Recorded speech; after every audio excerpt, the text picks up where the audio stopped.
Que a paz do único e eterno Deus seja sobre a sua vida. O vídeo de hoje aqui é a continuação do assunto o arrebatamento pré e pós-tribulacionista. Por que eu estou fazendo esses vídeos sobre o assunto de arrebatamento? Porque eu quero ganhar like aqui no YouTube? Bom, não nego, ganhar like é bom demais. Por quê? Porque assim o canal cresce, se torna mais conhecido e a mensagem ela chega até outras pessoas. Eu já vi em vários canais onde se trata desse assunto, pessoas colocando assim, por que não se prega mais o amor de Deus? Veja bem, falar do arrebatamento, seja ele pré ou pós, já te passou na cabeça que isso é o amor de Deus? É bênção, porque Jesus virá. Tanto uma visão quanto a outra aguarda a vinda do Senhor. Apenas a ordem é diferente. E a vinda do Senhor é bênção. Tá certo, nós vimos que será um dia de treva e não de luz. Mas também nós vimos que ele vai fazer uma reunião com o seu povo, com os santificados. O chofar vai tocar e ele então reunirá nos ares ali o seu povo. Então isso é bênção. Alguém também pode falar, por que não se prega a salvação? Mas o arrebatamento faz parte da salvação. Porque se você for salvo e morrer, no arrebatamento você ressuscita. E depois os vivos também são arrebatados para o encontro com o Senhor. Então este é um assunto extremamente importante, é um assunto que está na Bíblia, Deus colocou ali para termos essa esperança. Tanto é que um dos versículos falando desse assunto diz: consolai-vos uns aos outros com esta palavra. Ou seja, essa esperança tem três coisas que o servo de Deus precisa ter: a fé, a esperança e o amor. E a esperança não é o entendimento brasileiro, a esperança é a última que morre. Não, a esperança é esperar por esse dia, ou melhor, aquele dia, aquele grande e glorioso dia. Então é bênção, é salvação. Sim, nós estamos pregando esta palavra. É bom você conhecer esse canal. Se você estiver aqui pela primeira vez, seja bem-vindo. No item, se você pegar esse vídeo, você vai ver que tem a minha foto. Clica nela. Vai abrir uma outra tela, você vai ver a opção vídeos ou ainda playlist. E ali você vai ver já alguns vídeos que eu tenho, inclusive de outros temas. Ainda quero fazer uma série de vídeos só sobre cura interior, falando da criação do homem. Deus fez o homem, é a cereja do bolo da criação, e Deus lhe deu mandamentos, missões, responsabilidade e muitas bênçãos. Ainda quero falar disso. Estou no assunto do arrebatamento a pedido de inscritos. Tenho outros temas também que falarei a pedido de inscritos. E se você tiver um tema, coloque aí no comentário, eu vou ler e na medida do possível farei vídeo. Então, tá aí uma resposta que esse assunto também é importante, também é amor de Deus e salvação. Ok? Então, vamos lá para o vídeo, em nome de Jesus. Bom, antes de mais nada, vamos relembrar o que nós aprendemos a respeito do arrebatamento pré-tribulacionista. Então veja aí na tela, esse arrebatamento aguarda uma vinda iminente de Jesus. Ou seja, Jesus pode vir a qualquer momento. Você está assistindo esse vídeo aqui e Jesus pode vir, ok? O arrebatamento também será secreto, ou seja, vai ser tão rápido, o mundo não vai saber. E ainda Jesus ele vai levar a sua noiva, que é a igreja, para morar no céu num período de 7 anos. Então esse período é dividido em duas partes. A metade de 7, 3 anos e meio. Então nos primeiros 3 anos e meio a igreja estará no céu, morando no céu. Então na primeira parte ela passa pelo tribunal de Cristo, aonde ela vai receber ali o seu galardão. Enquanto isso, na terra, o anticristo aparece e promove a falsa paz. Na segunda parte, então, os 3 anos e meio, lá no céu acontecerá a bodas do Cordeiro, e isso é uma espécie de santa ceia lá do céu. Enquanto que na terra, então, o anticristo promove a grande tribulação. Bom, isso aqui é um geral da visão pré-tribulacionista. Nós vimos alguma coisa já no vídeo anterior de que há alguns erros aqui. Também quero falar assim, muita gente diz, cada um fala uma coisa, cada um acredita de um jeito, ninguém tem autoridade para falar a verdade. Bom, quem fala isso normalmente leu muito pouco a Bíblia. E quando eu falo muito pouco, é assim, 2 ou 3 vezes de capa a capa. Isso é muito pouco, tá certo? Para você conhecer bastante a Bíblia, você tem que ter meditado ela, conhecido ela de capa a capa, pelo menos umas 10 vezes, ok? Dá para ler muito mais. Tem aquele plano para se ler a Bíblia em 1 ano, mas eu digo uma coisa, se você tiver uma prática, uma devocional de 30 minutos, meia hora a 1 hora por dia, você consegue ler a Bíblia sem fazer leitura dinâmica, tá? Você consegue ler a Bíblia pelo menos 2 vezes por ano. Então, quanto mais você ler a Bíblia, você vai identificar o que é certo e o que é errado. Essa visão pré-tribulacionista, eu contei da onde ela surgiu. Ela surgiu em 1830 por uma profetisa de apenas 15 anos, uma adolescente. Até aí tudo bem, Deus pode usar quem Ele quer, inclusive crianças. Ela participava de uma seita e dali surgiu até outras igrejas, outras denominações. Pesquise na internet o nome dela, Margaret MacDonald, e quem sistematizou então, John Nelson Darby, ok? Passei esta visão, então, mas ela tem vários erros bíblicos que nós já corrigimos no vídeo anterior. Morar no céu, e tem outros aqui que eu ainda nem falei. A questão do arrebatamento ser secreto, a gente vai ver, depois nós já vimos, mas a gente vai ver mais a fundo que quando Jesus vier, todo mundo vai ver. E eu estou falando de arrebatamento, ok? Hoje então, vamos conhecer um pouco da visão pós.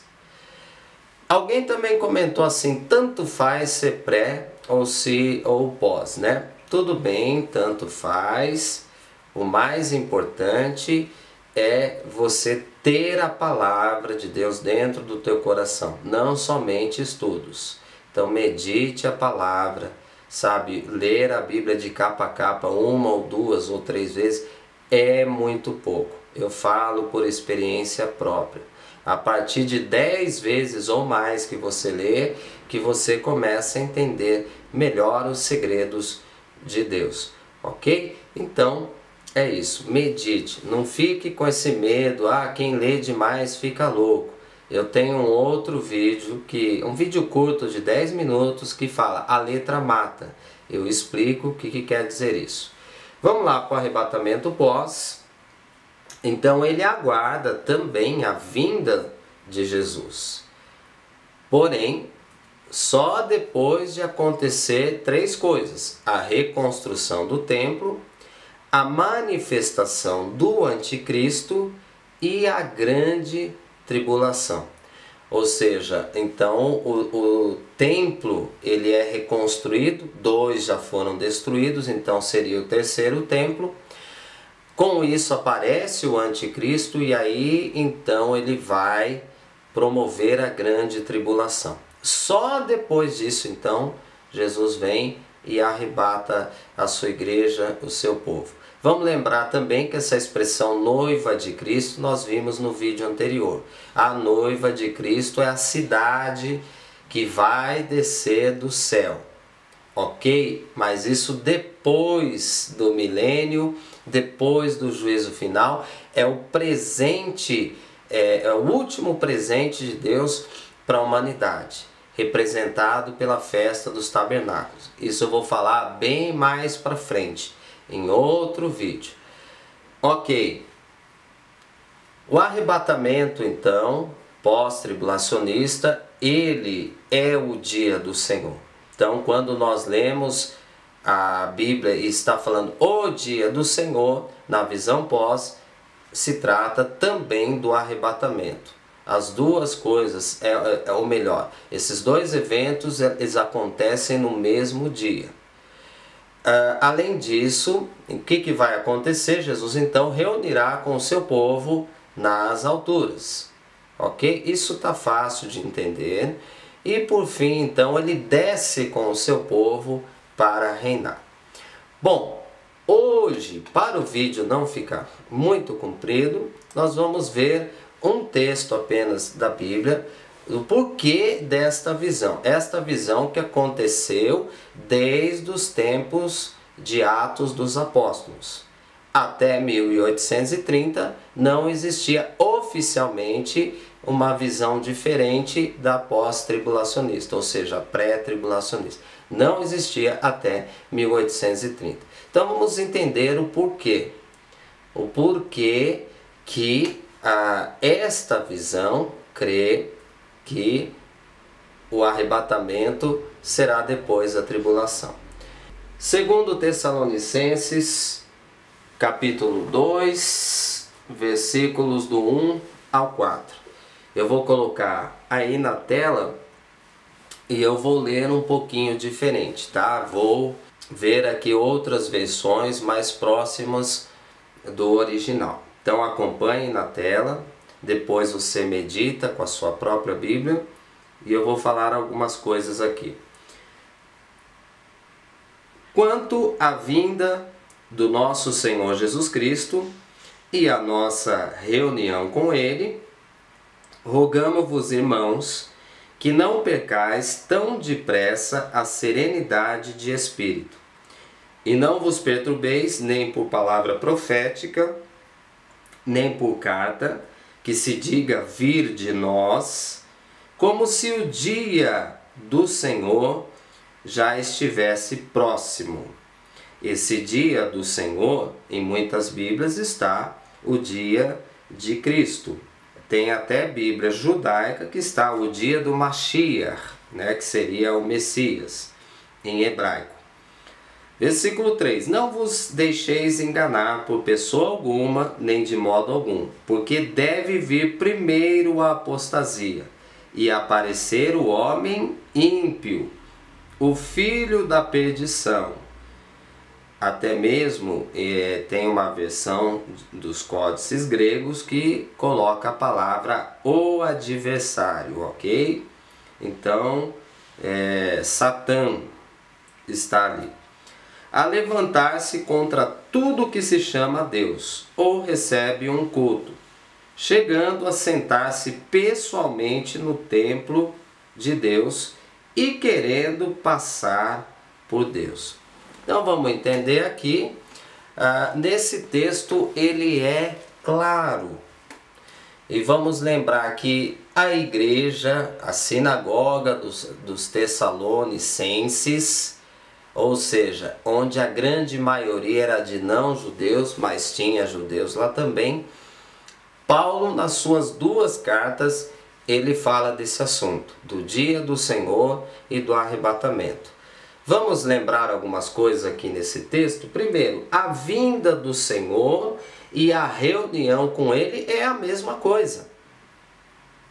Na visão pré, então, se divide. São duas etapas. Primeiro vem o arrebatamento e depois Jesus desce à terra, né? Mas não é o que nós vemos aqui nesse texto. Aqui nesse texto é bem claro que a vinda e a reunião é a mesma coisa. Você já assistiu o vídeo O Arrebatamento e a Fantástica Grande Reunião? Assista, tá? Tá aí no meu canal. É importante você entender isso. Então, outra coisa que nós percebemos aqui é que Paulo está falando que, conversando com a igreja dos Tessalonicenses, mais uma vez sobre esse assunto, é que muita gente estava esperando que o dia do Senhor, naquela época já, há quase 2000 anos atrás, estava muito perto, iria acontecer a qualquer momento, ou seja, praticamente iminente. Ele falou, não adianta ter profecia, ter revelação. Se alguém escreveu carta supostamente com a nossa autoria, não é verdade. Olha só as coisas que estavam acontecendo. Aí ele explica, gente, não vai ser agora. Por quê? Tá lá. Ele fala, primeiro vai se manifestar o homem do pecado. Virá apostasia, virá o homem do pecado ou da transgressão, o filho da perdição. Eu repito, em algumas traduções de códices gregos está o adversário. Então, primeiro ele vai se manifestar. Só depois disso vai acontecer essa reunião, vai acontecer o dia do Senhor. O dia do Senhor, ele na verdade, esse Senhor aqui, como eu falei, né, é traduzido como Senhor ou como Messias, né? Na verdade aqui está o tetragrama sagrado. As 4 letras do hebraico, Yud, Rei, Vav, Rei, que seria equivalente ao nosso Y, H, W, H. O W pode ser V e o Y pode ser J. Também não há diferença sobre isso.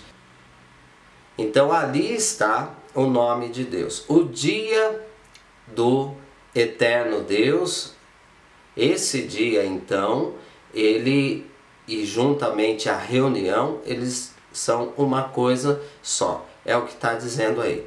Paulo, no versículo 4, ele explica um pouquinho como que é o anticristo, o qual se opõe e se levanta contra tudo que se chama Deus ou se adora, de sorte que se assentará como Deus, no templo de Deus, querendo parecer Deus. Então aqui na visão pós, claramente se entende que o anticristo, ele vai se assentar no templo de Deus. Então o templo tem que estar construído. Ele tem que estar construído. Então nós temos, você que quer saber os sinais dos fins dos tempos, no meu vídeo A Festa de Pentecostes e o Fim do Mundo, eu falo a explicação de Jesus da figueira. Quando a figueira estivesse pronta, então viria o verão. Ali você tem que assistir o vídeo para você entender as estações do ano e a mensagem das festas bíblicas. Ali você vai compreender como que a gente olha para o tempo. Não adianta essas coisas que a gente vê, essas revelações, isso não quer dizer nada. E outra dica que nós temos aqui é a reconstrução, ou melhor, vamos colocar, né, a construção do terceiro templo.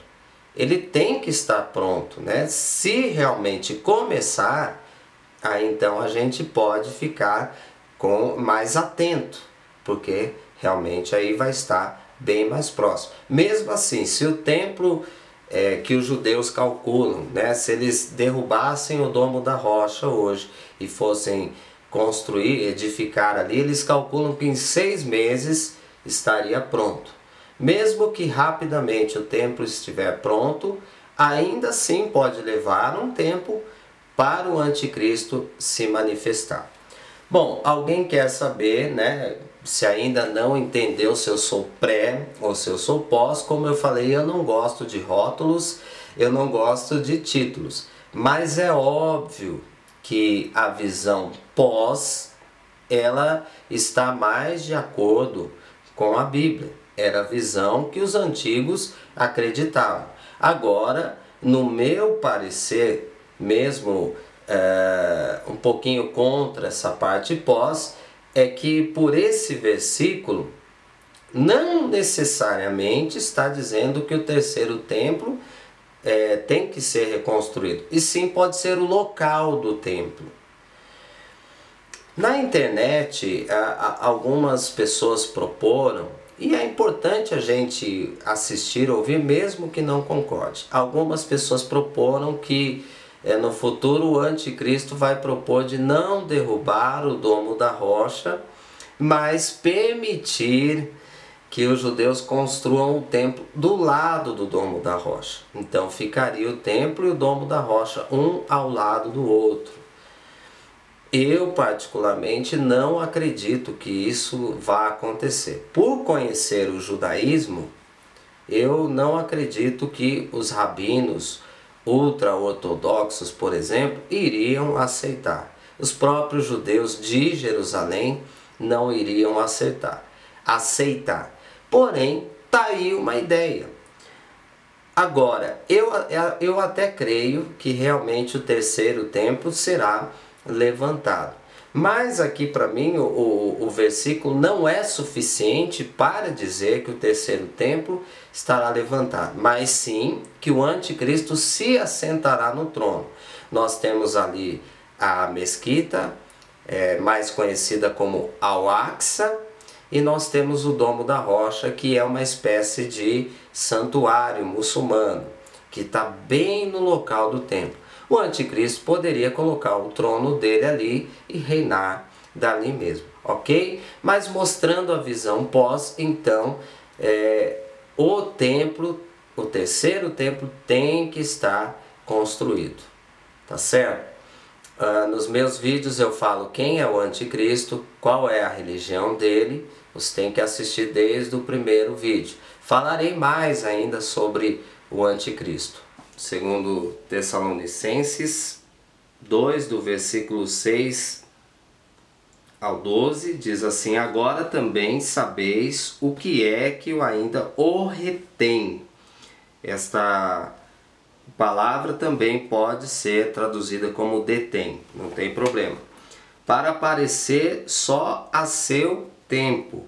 Então isso significa que alguém realmente está segurando o anticristo de aparecer. Ele vai aparecer no tempo certo, no tempo determinado. Pois o mistério da impiedade já está agindo.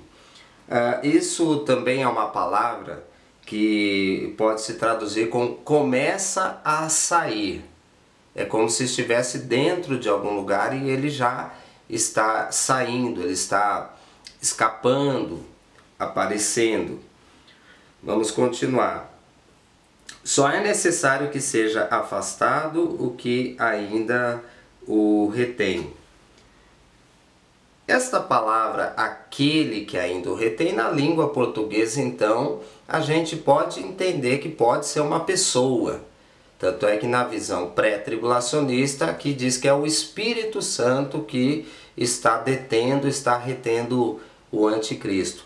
Só que nos manuscritos próximos ao original, dá-se a entender não necessariamente que é uma pessoa, e sim alguma coisa. E se a gente ler bem aqui, a gente vai ver que essa alguma coisa é o próprio tempo, o tempo de Deus. Deus realmente está certo, o Espírito Santo. Mas assim, Deus, o Pai, ele ainda não está permitindo, não é o tempo. E eu vou explicar por que ainda não é o tempo. Vamos continuar. 8. Então aparecerá o ímpio, aquele que o Senhor destruirá com o sopro da sua boca, e o suprimirá pela manifestação da sua vinda. Ou seja, né, o sopro de Jesus, ele vai soprar E em outros textos da Bíblia, esse sopro parece que da boca dele sai como se fosse uma espada aguda, afiada. Num dos meus vídeos eu coloquei ali o sopro e saiu fogo, e alguém questionou isso, né? Mas na verdade é só um vídeo ilustrativo. Créditos ao canal Armagedon News, ok? Mas assim, cada um pode imaginar o que quiser. Os profetas que viram, um aqui que é Paulo, falou sobre fogo, assopro, melhor dizendo. E o outro, João, por exemplo, né? Ele viu como espada, mas você pode imaginar raios, algum poder, como nos filmes de ficção.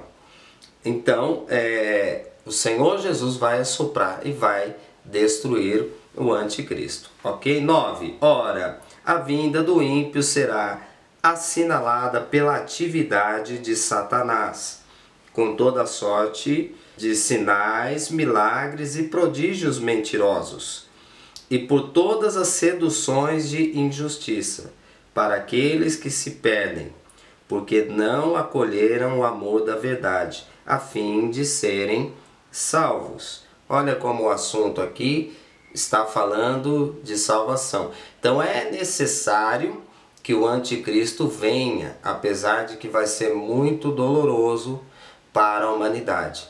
Vai ser pior do que o dilúvio. Então é muito doloroso, mas vai ser necessário, porque muita gente não quis a salvação. O mundo está uma bagunça, o mundo está brincando com as coisas de Deus. Cada vez mais temas confusos, antibíblicos, surgem não só no Brasil, mas em toda a humanidade.